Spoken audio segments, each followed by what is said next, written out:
sirsnīgā diena, 1941. gada 1. jūlijs.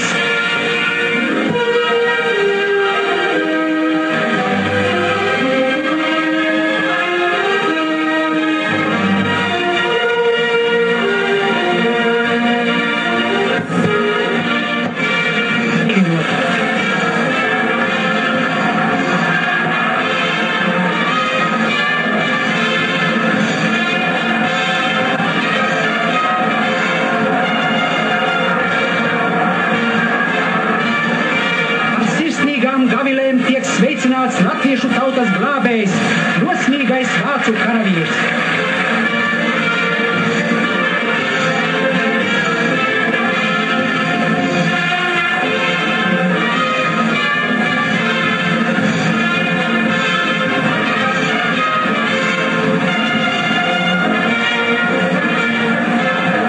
Latviešu tauta apzinās savu likteņkopību ar Vāciju. Latviešu jaunekļi un vīri lielā sajūsmā un cīņas gribā organizējas nesaudzīgai cīņai pret bolševismu.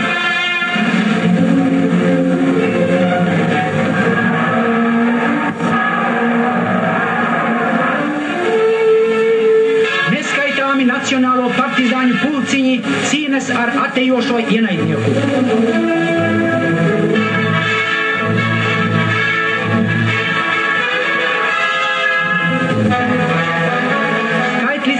Tie uzbrūk pārspēkam, sagūsta simtiem un tūkstošiem bolševiku un atņem daudz ieroču.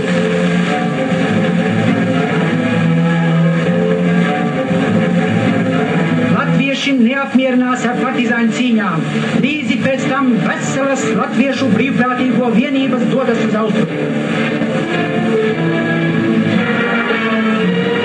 Tur soļo labākie tautas dēli, tur soļo apzinīgākie un krietnākie. Tur soļo nākamo latviešu leģionāru priekšteči, apliecinādami, ka latviešu tauta nekad vairs nepakļausies bolševistiski žīdiskai varai. Viņa nekad vairs neticēs bolševiku nekrietnajiem melu solījumiem. Viņa nekad vairs nepiedos savu tautas brāļu bendēm.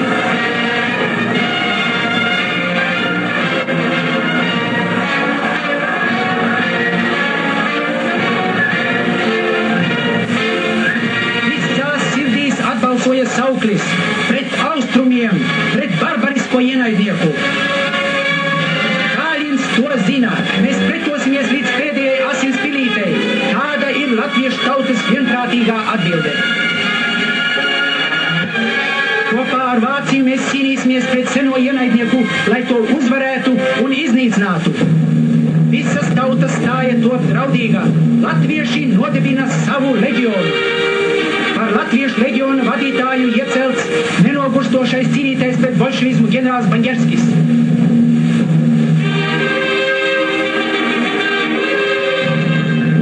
Laukumos un kazarmēs atskan svinīgais solījums. Solām, ka latviešu leģions un latviešu tauta cīnīsies kopā ar vācu karavīriem, kamēr vien mūsu zemē galīgi nebūs novērstas bolševisma briesmas.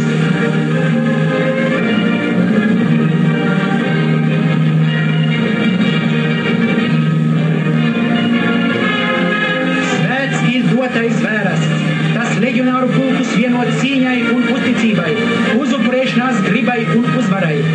Vācu armijas cīņa ir arī latviešu leģiona cīņa.